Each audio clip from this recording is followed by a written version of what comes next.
Hi everybody, Ron Wildman in on our Middle Georgia Spotlight. We're going to be hard news today. We have representatives of the Macon Newsroom. That's a new news service for the Middle Georgia area. Liz Fabian and Debbie Blankenship. Welcome, welcome. Thanks, Ron. Let's look around at our news from, since this is January, last year. What was the biggest story, Liz? Ooh, the biggest story. We had several big stories. Of course, I follow Macon-Bibb County government, so you think back on all of the different programs that were rolled out over the past year under Mayor Miller's administration, from the groundbreaking to the amphitheater and all of the improvements in the mall to the Macon Violence Prevention Program and other ways he's used the American Rescue Plan funds. And of course, one of the biggest stories I was covering last year was the Macon Water Authority, the changes in leadership there, some of the issues with one of the members. So that was a very prolific board, I think, last year. And then there have been others. Yeah, I would say there were a lot of big issues that came up with planning and zoning and design review board. And then we had our deadliest year in terms of pedestrian safety and pedestrian fatalities. And homicides as well. Well, as a casual viewer now, since I'm retired, the homicide rate, outrageous. Right. It forced its way to the top, I think. Yeah. Right. And what are we going to do about it? That's a good question. We don't really cover the sort of day-to-day crime. So a lot of the stuff that we focus on in the newsroom is more of the accountability, sort of big picture stuff. It splashes over, though. Oh, right. No, for sure. And so some of the things that we're looking at are maybe trends in terms of like who the victims are and where it's happening. But we try to fill gaps that our partners aren't covering or aren't able to cover. And so most of our local media organizations are covering sort of the day-to-day, covering the prosecution side of it when it happens. When you speak of partners, what do you mean by that? So the Macon Newsroom is housed under the Center for Collaborative Journalism at Mercer University. And the center was founded, it's sort of a combination of Mercer's Journalism and Media Studies program. And then we partner with the Macon Telegraph, Georgia Public Broadcasting, and 13 WMAZ. So as part of that collaboration, our students get opportunities in those newsrooms, and then we work together sometimes on bigger projects that individual newsrooms would not otherwise be able to do on their own. So when we started the Macon Newsroom in 2019, it continued under that umbrella of the partnership. And so we share our content with those partners, but then we also make it available to other community organizations or news organizations that also want to use the content. Well, the bedrock folks under this collaborative, Liz is one of them. Tell us about your part in this Macon Newsroom. Well, when Debbie hired me to come over here to the Macon Newsroom Center for Collaborative Journalism, one of the first things she asked me to do was to figure out how many public boards there were that got money. And there's about 4 dozen of them. And so there's a wide area to cover when you're considering people that get hotel motel tax and get allocations from the county and such. So we started mapping all of those out and found that the county really didn't have a good way of tracking them at that time. So, now there's been a lot of development in terms of rotating people off the board and keeping up with who needs to be there. So I kind of branched out and did everything. And then when Laura joined us, we were able to add education coverage. Laura Corley is a civic fellow at the Center for Collaborative Journalism, a former Telegraph reporter and a student and graduate from the CCJ program here, the Mercer journalism program. So Laura is now covering health, public safety, transportation, and housing, and is in addition to education. So we kind of have divided things up so that I go to all the county commission meetings pretty much and follow P&Z, the Industrial Authority, the Urban Development Authority, whereas Laura is covering the hospital boards and education and all of those things to be able to provide a more enhanced coverage of what's going on. Because you know what it's like in the news business. You know, if you had 3 things to do that night, you might spend 10 minutes in a meeting and make calls later, and, you know, people are moving all over. And if there's spot news, that means, you know, people leave the meetings and don't have things going on. But since we don't do that kind of spot news kind of things, we can take more time and provide context. You know, being around here for a number of years and taking a look at all of these different meetings, we know what happened 3 months ago that might have led to a decision today, whereas the other media may not have that context in their reporting. Put it in context, how many of these meetings you go to, there are no other media there? Most of them. Most of them, I'm the only journalist in the room. So it's like the noise in the forest. Nobody's there to hear it. It didn't happen. If an executive director gets shown the door and nobody's there, then they just assume he was retiring. And Right. so covering, I'm on a couple of boards, and when Liz shows up, Debbie, she sits down next to me, and I say, "Oh, good, we can talk about old times." And that's all she does. She's sitting there all the time. And I don't get to talk to her much because she's busy. What are you writing about when you go to those meetings? I pretty much try to transcribe what's being said. I thought you were doing that. Yeah, and so, I mean, that's where I get my quotes, that's where I get my continuity of how things happen, who is saying what, and so I have my own little system so that I come down, and one of our colleagues, Perry Smith, is always teasing me. He's like, "You're going to go to Water Authority and you write down everything they say," and I was like, pretty much. Boy, you have to be patient to do that. I would run in, take a shot or two, and run out. You didn't have enough fast food napkins to write all that information on, Ron. Real reporters use napkins. That's right. What brought up this feature called the Macon Newsroom, though? I mean, it's kind of, in the last few weeks, I've noticed it's showing up on my computer. Why have the Macon Newsroom as such? Do you mean I think our identity, Our you know, how, identi- you know, okay. part It's a brand. As Yeah. well, so the Center for Collaborative Journalism has had a website for a number of years, but in late 2018, early 2019, some of the newsrooms were struggling with staffing issues, and there were reporters that were leaving, and the positions weren't being filled, and it left some sort of key agencies without routine coverage. And so that was sort of what prompted us to spin the Macon Newsroom off as a pilot, to just see, like, if we go and we are providing this supplemental coverage that our partners aren't able to get to, is it useful to people? Is it beneficial? And I think Liz, you know, with her expertise and her community knowledge, jumped right in and showed all of us that this is very helpful, this is useful. There are things that are out there that people need to know about or want to know about and would not otherwise know. So fast forward, we were able to bring on a second reporter, and as part of that, we decided, well, we need to sort of like put ourselves out there as the Macon Newsroom. We had always been the Macon Newsroom. We made our content available, but we also wanted to make it clear that this is who we are and what we're doing, because long term, I want to keep Liz and I want to keep Laura, but they don't do their reporting for free. So I have to, you know, figure out a way to pay for that reporting. And so branding ourselves as the Macon Newsroom is a way to do that. You have a target audience? I mean, I would say our target is anyone that lives in Macon that really cares about their community or wants to know about things that are going on. We are primarily focused just on Macon, which is also a little bit different than our partners. GPB has, they have responsibilities all over the state. WMAZ has a huge area of coverage, and the Telegraph does as well.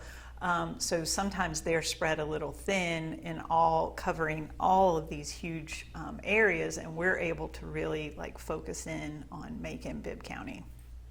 Liz, when you go into these meetings, do you have any particular idea of what's going to happen most times? Well, most of the time I go in already knowing what's on the agenda.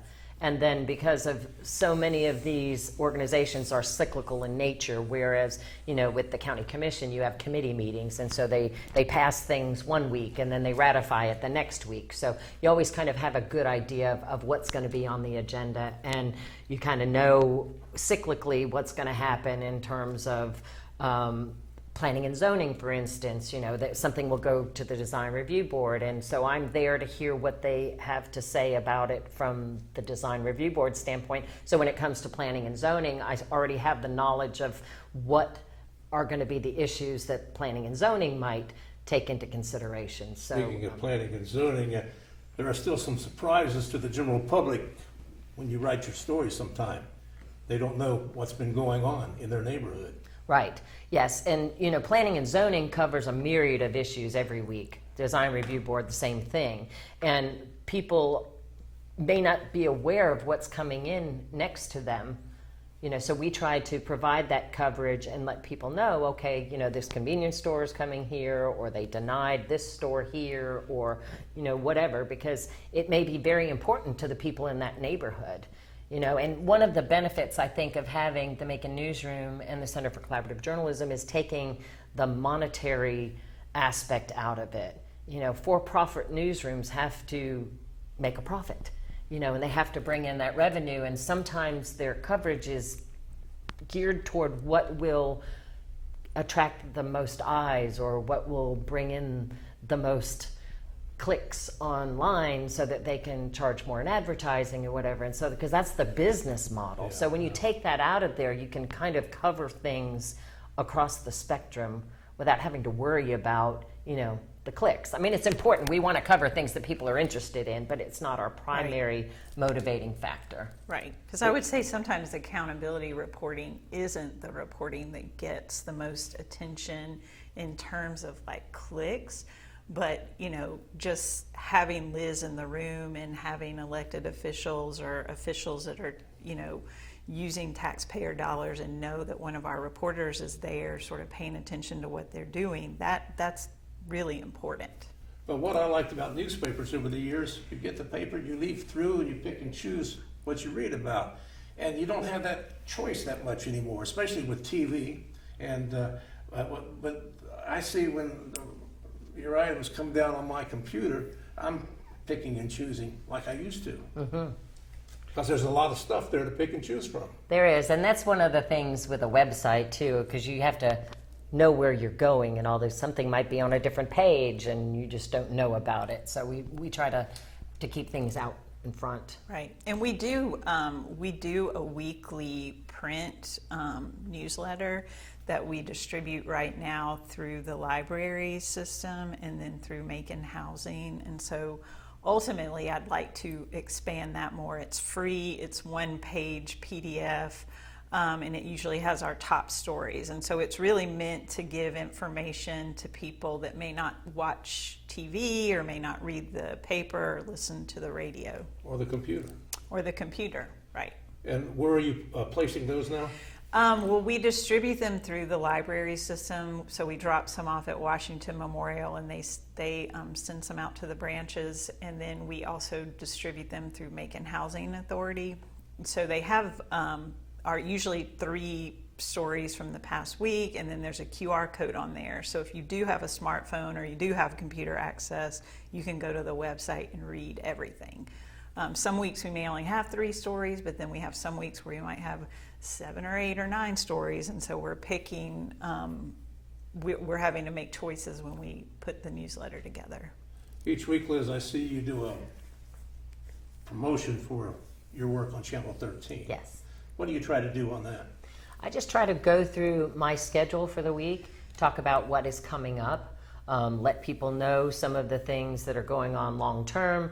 At the end of the year, I kind of started this tradition where we were looking ahead to the next year about some of the big items. Like case in point, I know that the Urban Development Authority is planning a big overhaul of the parking system downtown this year. So I was able to let people know that and put that out ahead of time so that when the news hits, they won't, it won't come as such a shock or whatever once changes occur. So we're just always trying to keep people abreast of what's coming up and what they need to know and pay attention to, that might be controversial items. Oh, this parking. What are they going to do? Do you know yet? Well, I do know they've had issues over the years with the parking management company. So they're moving that out of the equation. And the Macon Bibb and Urban Development Authority has always been kind of the umbrella organization overseeing it. But now they've hired someone who is taking on the parking as one of his many responsibilities. And so he wants to have a better app that would be easier for people to use, also to do more work in the parking garages. People aren't utilizing the parking garages, and they're there. People might say there's no place to park downtown, but there are all these spaces that are available. So it's trying to get people to comply, let them know that, you know, things will be, let's say, one of the things, the deck that's next to the Douglas Theater, and it's also shared with the Board of Education on Mulberry Street there. The Urban Development Authority owns that deck.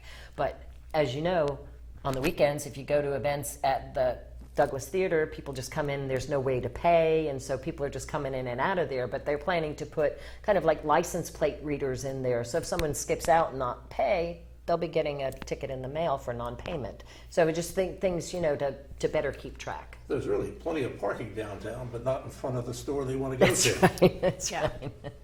Speaking of stores, the other night they had a celebration of life, I guess, for Joseph O'Neill building. Yes. What was that like, or what are they going to do downtown with that? Well, Robbo Hatcher and his family have been looking at that and wanted to put some lofts in those two buildings, the Neal building and the Blair's building. But they were looking for historic tax credits. But the historic tax credit period ended the year before that building was put in, and they tried, you know, maybe even historic department store and all of that. But since they couldn't get the tax credits, they had to increase the amount of lofts that would be in those buildings.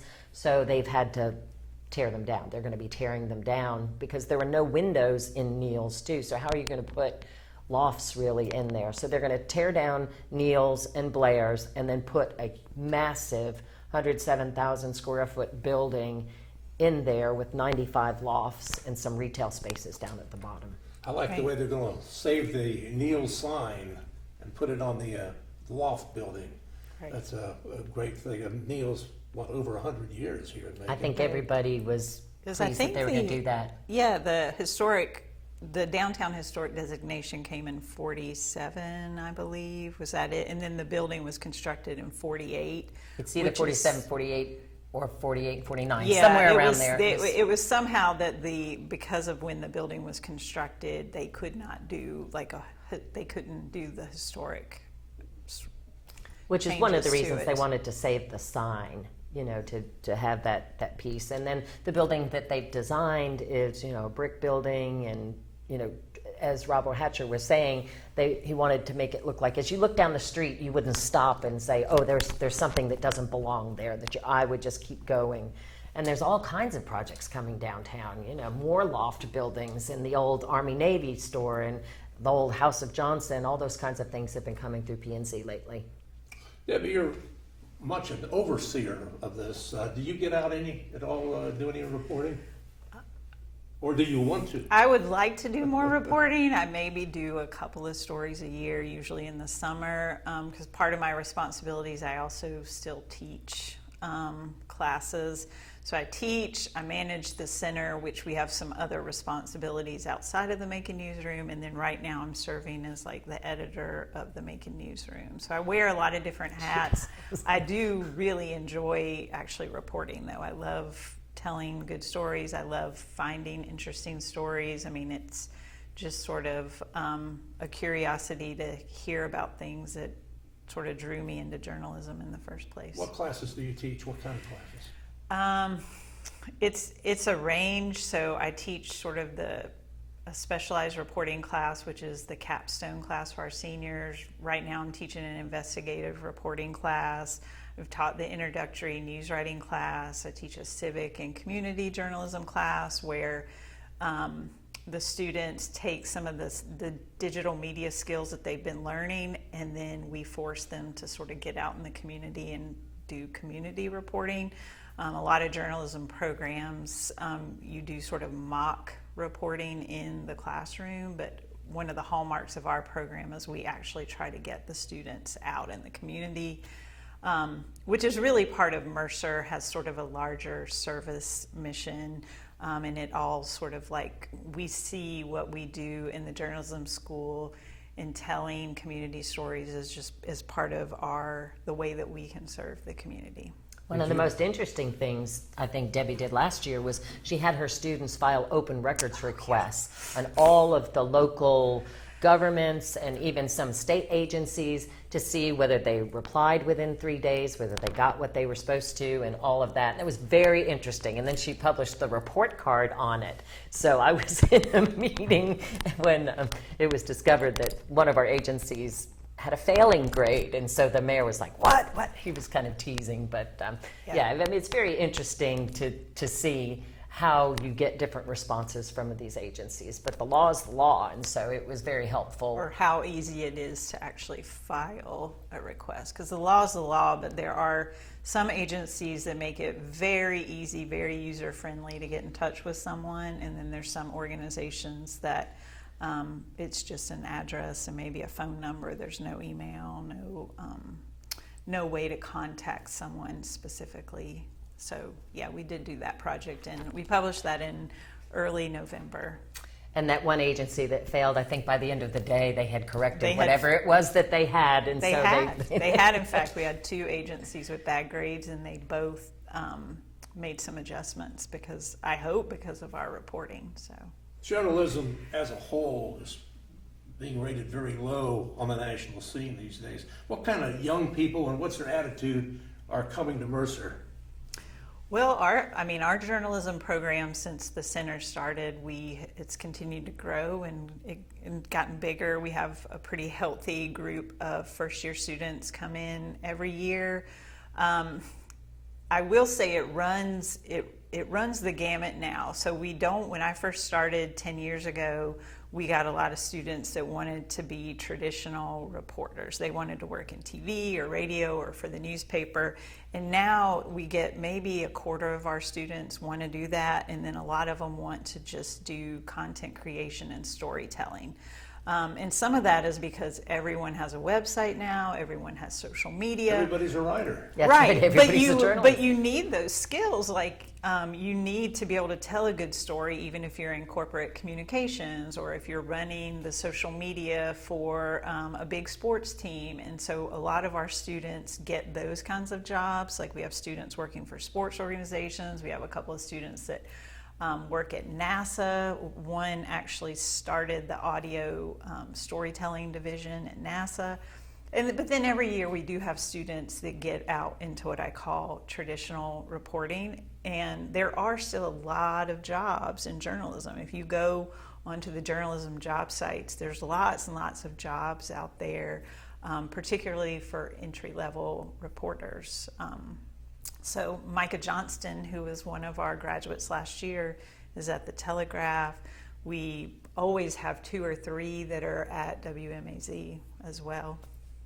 We're in a Mercer facility right now, WMUB. Yeah. Does that tie in any way with what you're doing? It does. We have some of our studio production classes tied to television are taught over here. Our studio manager works with students who are interested in TV and doing the production side of things. So this is sort of like a learning lab for those students. They can come over and work on shows or programming that we have. And we have the class over here, and this is all sort of also part of the Center for Collaborative Journalism. We share this space with athletics though as well. Liz, we were talking about last year. You look ahead a lot. What do we expect for 2023? You know, I think everybody's keeping their eyes on the homicide, the crime, just what the year will be like. We did a lot of reporting during the pandemic too about the effects of that. So I think, people are still a little bit uneasy about the economy and how things are going to shake out. But, and then of course we have new leadership at the Macon Water Authority. And so there's a lot of things that are coming on the horizon. We just got last year a new director at Macon Planning and Zoning, and I know they are in the middle of kind of rewriting a lot of the codes where they have issues going on. I mean, one of the bigger problems that they announced this year they were going to start enforcing was the prohibition of parking big rigs and commercial vehicles in residential neighborhoods. And so they're trying to actively come up with places where these tractor trailers can park instead of being out on the street and providing hazards or whatever. So there's all things coming up on the horizon. I think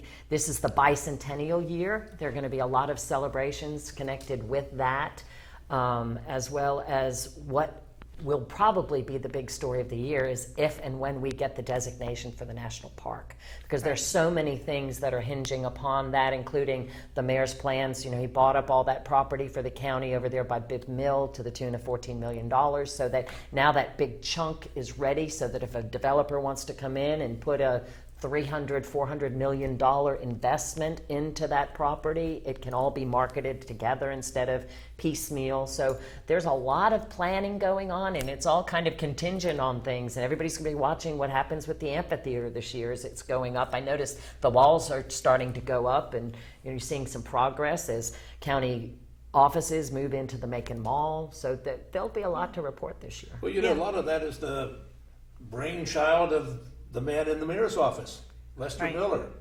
Yeah. You have a program periodically with the mayor. It's called Ask Mayor Miller, and so we solicit questions from the public and from our fellow journalists just to ask the mayor about different programs that are going on. So we interview him. We started going to his office and then had the opportunity to film it at 13 WMAZ, and they've been airing it on their air on Saturdays, but because of their athletic programming this time of year, they're having to put it online until, I think, March, when things kind of die down a little bit on Saturdays. But we've been sitting down with him every month We for have. 18 months. Since his second month in office. Yeah. Yeah. He has been allowing us to come in and talk to him about all the kinds of issues. And what I like, it's, you even asked a question in December about, what he was asking Santa for. And I didn't even realize the Santa was at the Costco. So, that was kind of an interesting little... Yeah, he was on a road trip program. up to Athens. He was. He Yeah. went up to see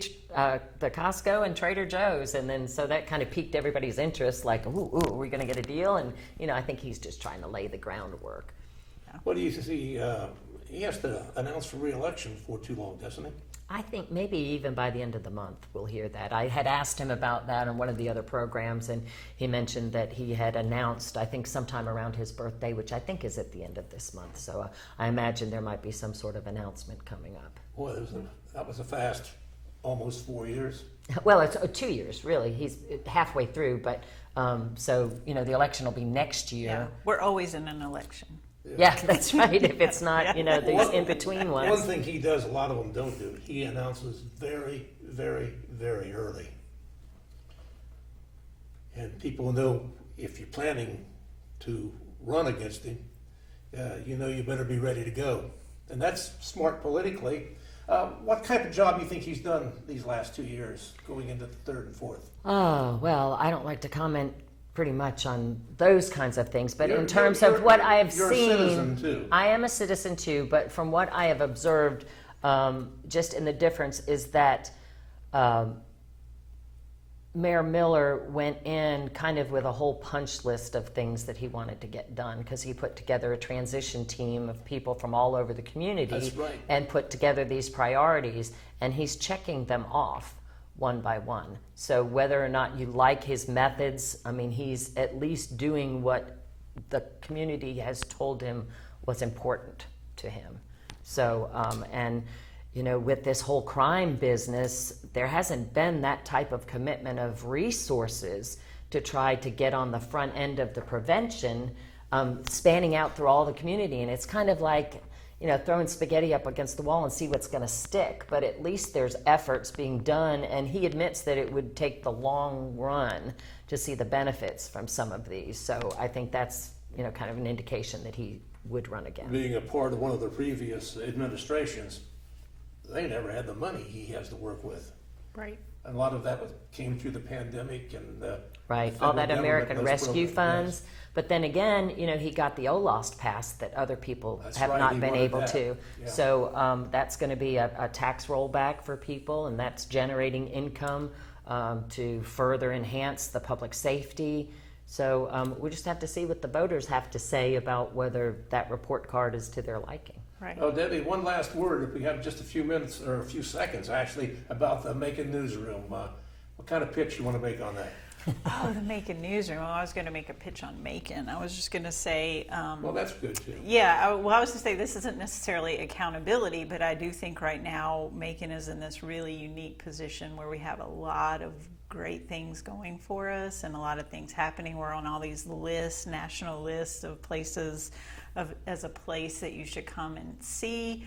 And I know with the Macon Newsroom, we're going to be keeping track of the things that aren't necessarily what get highlighted and like these are the best places to go, but we're going to be making sure that your tax dollars are being spent properly. I know another customer for the Macon Newsroom, all these news directors at the TV station. They need to read it every day. Yeah. And and I can help them too, because sometimes somebody will call and say, oh, can you tell me what's going to happen or something. So if they can't get a reporter there, sometimes I can help Right. them out and just confirm, oh yes, this passed or this didn't. Right. And then they also run my enhanced story afterwards. Well, and not to just like lengthen it, but part of what we do is we are trying to reduce the duplication of resources. So the main thing for me, I'm platform agnostic. I just want the information to get out there and get to people. So we don't need 5 reporters at one thing. If we have one reporter there who shares it out with everyone else, that's a good model too, I think.